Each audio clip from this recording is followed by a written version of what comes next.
تو اس حساب سے انہوں نے جو گفتگو کی ہے اس کو بھی تھوڑا سا مد نظر رکھنا ہوگا. وہ کہتے ہیں کہ اوسطنی بہا فاطمہ، کہ جناب زہرا سلام اللہ علیہ نے امیر المؤمنین کو جو وصیت کی ان میں سے کیا تھا، وہ یہ تھا کہ ثم قالت اوسی کا. ملاحظہ فرمائیں اس کتاب کی طرف کہ امیر المومنین کو وصیت کیا کی کہ ان میں سے کوئی بھی، میں تمہیں وصیت کرتی ہوں، کوئی بھی نہ آئے میرے جنازے میں. کون نہ آئے؟ ہؤلاء الذین ظلمونی، جنہوں نے میرے اوپر ظلم کیا. ان میں سے کوئی بھی میرے جنازے میں شریک نہ ہو جنہوں نے مجھ پہ ظلم کیا. طاہر القادری صاحب، سمپل سادہ سا سوال ہے. ہمارا آپ کے ساتھ مدعا کیا ہے؟ آپ کا اور ہمارے درمیان جو مدعا ہے، جو ایک خط ہے، وہ یہ ہے کہ ان لوگوں نے جناب زہرا سلام اللہ علیہ امیر المومنین پہ ظلم و ستم کیا. ٹھیک ہے. اب وہ گھر جلا کے کیا، گھر کی جلانے کی دھمکی سے کیا، وہ زد و کوب کر کے کیا، وہ سارا اس میں آ جاتا ہے. جی ٹھیک ہے. مثلا میں اگر کہوں کہ اس شخص نے میرے اوپر ظلم کیا ہے، یہ میرے جنازے میں نہ آئے، تو آپ کہتے ہیں نہیں نہیں، یہ تو کوئی بڑی بات نہیں ہے نا. وہ لے کر آئیں کہ جہاں پر ہو کہ یہ لوگ میرے دروازے پہ آئے تھے اور انہوں نے گھر جلانے کی دھمکی دی، پھر واپس وہ روایت ہوگی تو ہم مانیں گے کہ معاملات گڑبڑ تھے.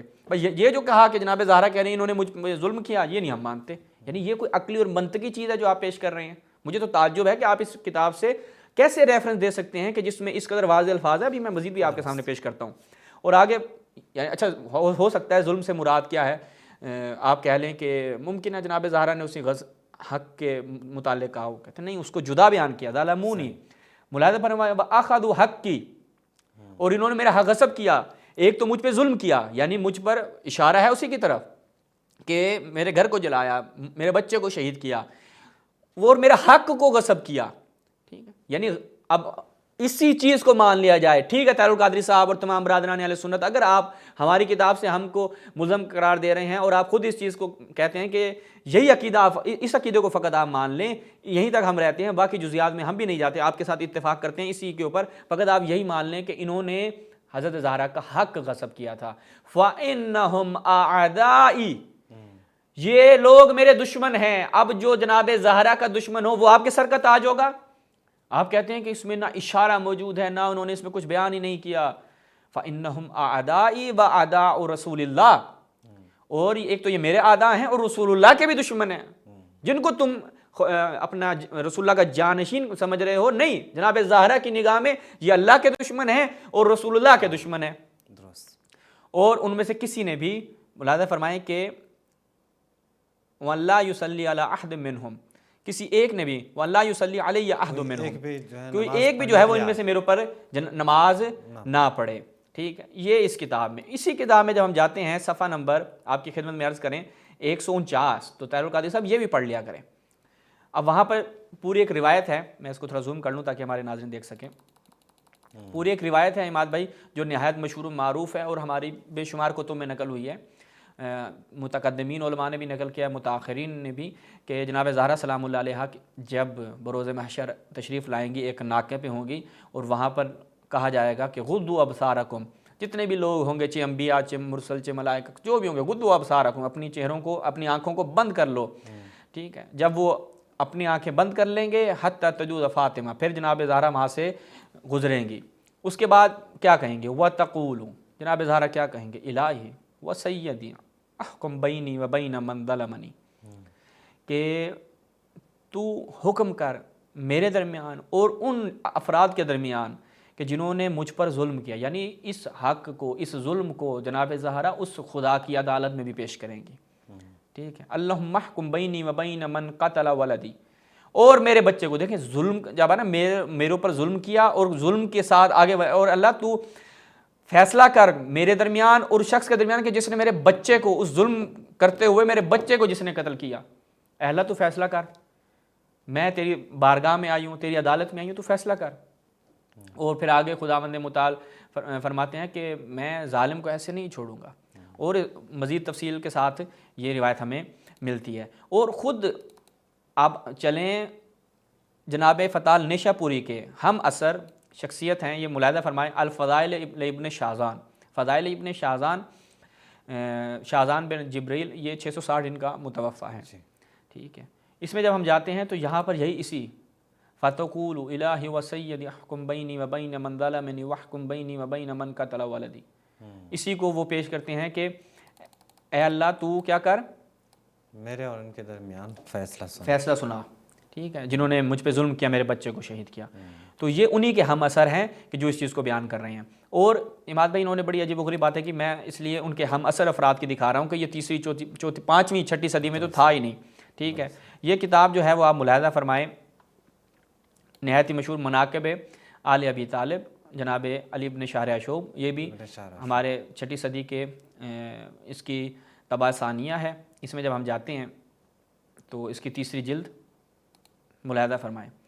وَأَسْمَاؤُهَا عَلَى مَا ذَكَرَهُ ابو جعفر القمی، غالباً شیخ صدوق کی طرف ان کا اشارہ ہے. تو وہ اسماء ذکر کرتے ہیں، فاطمہ، بطول و الی آخر. اس کے بعد کہتے ہیں القریمۃ المظلومۃ الشہیدہ، یعنی مظلومہ اور شہیدہ کا جو قرینہ آیا ہے کہ جن کو مظلوم شہید کر دیا گیا. ٹھیک ہے، تو یہ اس وقت کا ایک ہمارے ہاں مسلم عقیدہ ہے. اس کے بعد اگلے پیج پہ دیکھیں، بہت واضح صفحہ نمبر 407 ملاحظہ فرمائیں. یہاں پہ کیا بیان کرتے ہیں؟ وفی معارف القتیبی کہ ان محسنا فسد من ضخم قنفذ العدوی، کہ جو قنفذ ہے، حضرت محسن کی شہادت جو ہے وہ قنفذ، ہاں ان کو شہید کیا گیا حضرت محسن کو. یہ اس وقت کے ہمارے علماء جو ہیں وہ اس چیز کا عقیدہ رکھتے تھے. اس پہ خیر شواہد بے شمار ہیں، لیکن ہم اختصار کی خاطر مختصر بیان کر رہے ہیں. اس کے بعد اگلی کتاب ملاحظہ فرمائیں، کتاب ہے الاحتجاج، احتجاج تبرسی من علماء قرن سادس، یہ بھی 6ٹھی صدی ہجری کے ہیں. اور یہ اپنے مقدمے میں ہی بیان فرماتے ہیں ولا ناتی فی اکثر ما نورد من الاخبار باسنادہ. اما وہ کہتے ہیں کہ میں جو سند نہیں لے کے آیا اس کی وجوہات ہیں کہ وجود الاجماع، یا تو اجماعت ہے ان کے اوپر، یا عقلی طور پر ان کی موافقت ملتی ہے، ٹھیک ہے، یا ان کی شہرت ہے الاشتہار فی السیر والکتب بین المخالف والموافق والمؤالف، یعنی موافق، کہ جن کی جو ہے وہ شہرت ہی بہت ہے، اس لیے میں ان کے اسناد سے میں نے قطع نظر ان کو لے کر نہیں آیا. تو یہاں پر یہ آپ جو 5ویں 6ٹھی صدی ہجری کے علماء کی بات کر رہے ہیں، فضاربها قنفذ بالصوت علی عضدها، کہ قنفذ ملعون نے جناب زہرا سلام اللہ علیہ کے اوپر ظلم کیا، تازیانہ چلایا، ٹھیک ہے، اور فبقی اثرہ فی عضدها، اور اس کا اثر جو ہے وہ جناب زہرا کے اس ہاتھ پہ باقی رہا، بازو پہ باقی رہا. اور قنفذ نے ظلم کیا اور قنفذ نے بھیجا، اس نے مارا وغیرہ وغیرہ. فکسر ضلعا من جنبها والقى الجنین من بطنها، اور ان کے پہلو کو شکستہ کر دیا، ٹھیک ہے، اور ان کا جنین جو ہے جو ان کے بطن میں تھا وہ شہید ہو جاتا ہے، وہ بچہ سیکت ہو جاتا ہے. حتی ماتت من ذالک شہیدا صلوات اللہ علیہ، کہ جناب زہرا سلام اللہ علیہ جو ہیں وہ شہید ہو جاتی ہیں. ٹھیک ہے، تو یہ چیز نہایت واضح ہے. اور طاہر القادری صاحب نے اماد بھائی بڑی عجیب و غریب بات ہے، آخری میں حوالہ پیش کر رہا ہوں. یہ بات کر رہے تھے کب کی، کہ یہ 5ویں اور 6ٹھی صدی ہجری کے علماء ہیں اور وہ اس چیز کا اعتراف نہیں کر رہے، ٹھیک ہے، وہ بیان نہیں کر رہے. جب کہ ہم چلتے ہیں تھوڑا سا اس سے پہلے، تو یہ چیز واضح ہو جاتی ہے کہ تشیع کا اس پہ اجماع ہے. ملاحظہ فرمائیں یہ کب کیے ہیں؟ 460 ان کا متوفہ ہے، شیخ طوسی علیہ الرحمہ، بارہا اس کو ذکر کر چکے ہیں، یہ ان سے بھی پہلے کیے ہیں. اور شیخ طوسی علیہ الرحمہ جنہیں شیخ الطائفہ کہا جاتا ہے، وہ زین المحدثین تھے، یہ شیخ طائفہ ہیں، یعنی تشیع کے گروہ کے علماء محدثین کے یہ شیخ ہیں، بزرگ ہیں، بڑے ہیں. اور شیخ الطائفہ جو ہیں وہ کیا بیان فرماتے ہیں کہ جناب زہرا سلام اللہ علیہ پہ ظلم کیا گیا، انہم ضربوها بالسیاط، ان کو کوڑے سے تازیانے سے مارا گیا. والمشہور الذی لا خلاف فیہ بین الشیعہ، اور اس میں کسی قسم کا ہم تشیع کے درمیان کوئی اختلاف نہیں، یعنی شیعوں میں اس کا کوئی بھی جو ہے وہ مخالف نہیں ہے. کیا کہ ان عمر ضرب علی بطنہا، کہ عمر نے جناب زہرا سلام اللہ علیہ پر ظلم کیا، ان کو ضرب و ستم کا نشانہ قرار دیا، حتیٰ کہ ان کا بچہ محسن شہید ہو گیا. والروایت بذالک مشہور عندہم، اور یہ روایت جو ہے وہ مشہور ہے، ٹھیک ہے، اور کوئی بھی اس کا منکر نہیں ہے. وروایت الشیعہ مستفیدہ بہ لا یختلفون فی ذلک، اور اس میں کسی قسم کا کوئی اختلاف نہیں ہے. اس سے زیادہ طاہر القادری صاحب کو اب مزید کوئی چیز بیان نہیں کرتے. یہاں سے ان کے لیے یہ واضح ہو جائے گا کہ تشیع کے ہاں جو علماء اور محدثین کا عقیدہ ہے وہ یہ ہے. اب آپ یہ ایک جو صحیح حاصل کر رہے ہیں کہ شیعہ کی کتاب سے نکال کے لوں، جس نے تھوڑا سا یہ ایسے ہی ہے کہ میں کوئی بخاری لے کے رہا ہوں، بخاری میں کہوں کہ دیکھیں فضائل اہل بیت میں جا کے یہ روایت، مثلا امام علی کے فضائل میں 2-3 روایت نقل کی ہیں، اس کا مطلب ہے امیر المومنین کے اس کے علاوہ فضائل ہی نہیں ہے، جبکہ محدثین کا اتفاق ہے کہ امیر المومنین کے اس قدر فضائل ہیں کہ جس کا اصلا شمار ہی نہیں، اور صحابہ میں سب سے زیادہ فضائل ان کے ہیں، تو آپ باقی فضائل کا انکار کر دیں گے؟ کیوں؟ یہ بخاری میں نقل نہیں ہوا۔ تو ایک کتاب میں اگر ایک واقعہ تفصیل سے نقل نہیں ہوتا اور اس کے آپ اشارے کی بات کر رہے تھے، نہایت واضح الفاظ موجود ہیں کہ انہوں نے مجھ پہ ظلم کیا، میرا حق غصب کیا وغیرہ وغیرہ، تو یہ چیز کبھی بھی طاہر القادری صاحب علمی میزان میں پورا نہیں اترتی۔ وہ یہ ہے کہ اگر ایک کتاب میں ذکر نہیں ہوا، مکمل تفصیل کے ساتھ واقعہ ذکر نہیں ہوا، تو اس کا مطلب قطعاً یہ نہیں ہے کہ وہ محدث اس چیز کا عقیدہ نہیں رکھتا تھا، تو وہ پھر کون سا ظلم تھا آپ ہمیں بتا دیں آپ ہمیں بتا دیں وہ کون سا ظلم تھا۔ تو یہ ایک نہایت ہی مجھے بچگانہ اعتراض لگا، لیکن پھر بھی چونکہ پیش کیا جاتا ہے بڑے شد و مت کے ساتھ، طاہر القادری صاحب اپنے انداز خطابت میں بیان کرتے ہیں، تو جواب دینا ضروری تھا۔ جی